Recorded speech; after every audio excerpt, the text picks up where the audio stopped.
നിയമസഭകൾ പാസാക്കുന്ന ബില്ലുകൾ ഗവർണർമാർക്ക് തടഞ്ഞുവെക്കാനാവില്ലെന്ന് സുപ്രീം കോടതി. ഈ ദിവസത്തെ പ്രധാന വാർത്താ വിശേഷങ്ങളുമായി ജനൈകം ടോപ്പ് 10 സ്വാഗതം. നിയമസഭകൾ പാസാക്കുന്ന ബില്ലുകൾ ഗവർണർമാർക്ക് അനിശ്ചിത കാലത്തേക്ക് തടഞ്ഞുവെക്കാനാവില്ലെന്ന സുപ്രധാനമായ നിരീക്ഷണവുമായി സുപ്രീം കോടതി. രാഷ്ട്രപതി ദ്രൗപദി മുർമു നൽകിയ പ്രസിഡൻഷ്യൽ റഫറൻസിലാണ് സുപ്രീം കോടതിയുടെ മറുപടി. എന്നാൽ ഗവർണർക്ക് ബില്ലുകൾക്ക് അനുമതി നൽകുന്നതിന് പ്രത്യേക സമയപരിമിതി നിശ്ചയിക്കാൻ കഴിയില്ലെന്നും കോടതി വിധിച്ചു. ശബരിമല സ്വർണ്ണക്കൊള്ളക്കേസിൽ മുൻ ദേവസ്വം ബോർഡ് പ്രസിഡന്റും MLA-യുമായ A. പത്മകുമാർ അറസ്റ്റിലായി.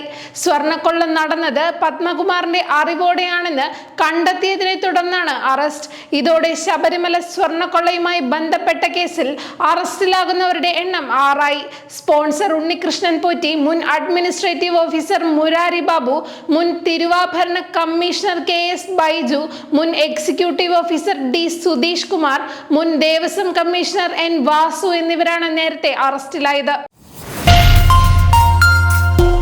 സാമൂഹ്യ സുരക്ഷാ ക്ഷേമനിധി പെൻഷൻ ഗുണഭോക്താക്കൾക്കുള്ള ഈ മാസത്തെ ക്ഷേമ പെൻഷൻ വിതരണം ആരംഭിച്ചു. സംസ്ഥാന സർക്കാർ 1600 നിന്ന് 2000 രൂപയായി പെൻഷൻ വർദ്ധിപ്പിച്ചിരുന്നു. ഇതോടെ നേരത്തെ കുടിശ്ശികയുണ്ടായിരുന്ന ഒരു മാസത്തെ പെൻഷൻ തുകയും ഉൾപ്പെടെ 3600 രൂപയാണ് ഗുണഭോക്താക്കൾക്ക് ലഭിക്കുക. 5 ഗഡു പെൻഷൻ കുടിശ്ശികയുണ്ടായിരുന്നത് ഇതോടെ തീർത്തു നൽകി.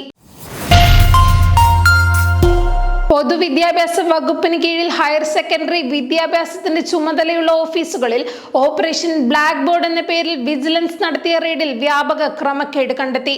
ചില ഓഫീസുകളിലെ ഉദ്യോഗസ്ഥർ എയ്ഡഡ് മേഖലയിലെ അധ്യാപക അനധ്യാപകരുടെ സർവീസ് ആനുകൂല്യങ്ങൾ അനുവദിക്കുന്നതിനായി ഉദ്യോഗസ്ഥരിൽ നിന്നും ഗൂഗിൾ പേ മുഖാന്തരം പണം കൈപ്പറ്റിയതും കണ്ടെത്തി. കോൺഗ്രസ് നേതാവ് ശശി തരൂരിന്റെ പ്രധാനമന്ത്രി നരേന്ദ്രമോദിയെ കുറിച്ചുള്ള പ്രശംസ നിറഞ്ഞ പരാമർശങ്ങൾക്കെതിരെ പാർട്ടിക്ക് അകത്തും പുറത്തും വ്യാപക പ്രതിഷേധം. ഇത്രയധികം മോഡി സ്തുതി നടത്തിയിട്ട് എന്തിനാണ് ശശി തരൂർ കോൺഗ്രസിൽ തുടരുന്നതെന്നും ഇത് കാപട്യമാണെന്നും മുതിർന്ന നേതാക്കളടക്കം തുറന്നടിക്കുന്നു. തരൂർ ഒരു ഹിപ്പോക്രാറ്റാണ്. MP ആയതുകൊണ്ട് മാത്രമാണോ അദ്ദേഹം കോൺഗ്രസിൽ തുടരുന്നത് എന്ന് മുതിർന്ന നേതാവ് സന്ദീപ് ദീക്ഷിത് രൂക്ഷമായി വിമർശിച്ചു. 2.5 വർഷത്തിന് ശേഷം കർണാടക മുഖ്യമന്ത്രിയാക്കാമെന്ന ഉടമ്പടി തെറ്റിച്ചതിൽ തർക്കവുമായി DK ശിവകുമാർ.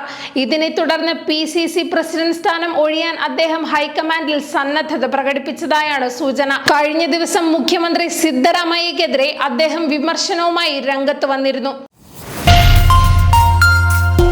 ചെങ്കോട്ട സ്ഫോടനത്തിൽ ഇമാമടക്കം 3 പേർ കസ്റ്റഡിയിലായെന്ന് സൂചന. സ്ഫോടനത്തിന് പിന്നിൽ പ്രവർത്തിച്ച ഭീകരർ ഇന്ത്യയിലുള്ളവരെ ബന്ധപ്പെട്ടതായും വിവരം ലഭിച്ചിട്ടുണ്ട്. ഹരിയാന സോഹ്നയിലെ മസ്ജിദ് ഇമാമടക്കം 3 പേരെയാണ് ഫരീദാബാദ് പോലീസ് കസ്റ്റഡിയിലെടുത്തത്. ചെങ്കോട്ടയിൽ സ്ഫോടനം നടത്തിയ ഡോക്ടർ ഉമർ നബി മസ്ജിദിൽ സ്ഥിരം സന്ദർശകനായിരുന്നുവെന്ന് കണ്ടെത്തിയിരുന്നു.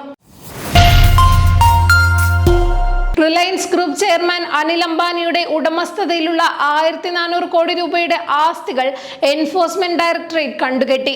ഫോറിൻ എക്സ്ചേഞ്ച് മാനേജ്മെന്റ് ആക്ട് പ്രകാരമുള്ള അന്വേഷണവുമായി ബന്ധപ്പെട്ട് ചോദ്യം ചെയ്യലിന് ഹാജരാകാതിരുന്നതിനെ തുടർന്നാണ് EDയുടെ നടപടി.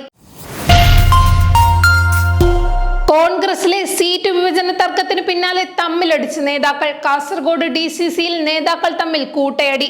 DCC വൈസ് പ്രസിഡന്റ് ജെയിംസ് പന്തമാക്കനും DKTF ജില്ലാ പ്രസിഡന്റ് വാസുദേവനുമാണ് ഏറ്റുമുട്ടിയത്. ഈസ്റ്റ് എളേരി പഞ്ചായത്തിലെ സീറ്റ് വിഭജനവുമായി ബന്ധപ്പെട്ടാണ് നേതാക്കൾ തമ്മിൽ തല്ലിയത്.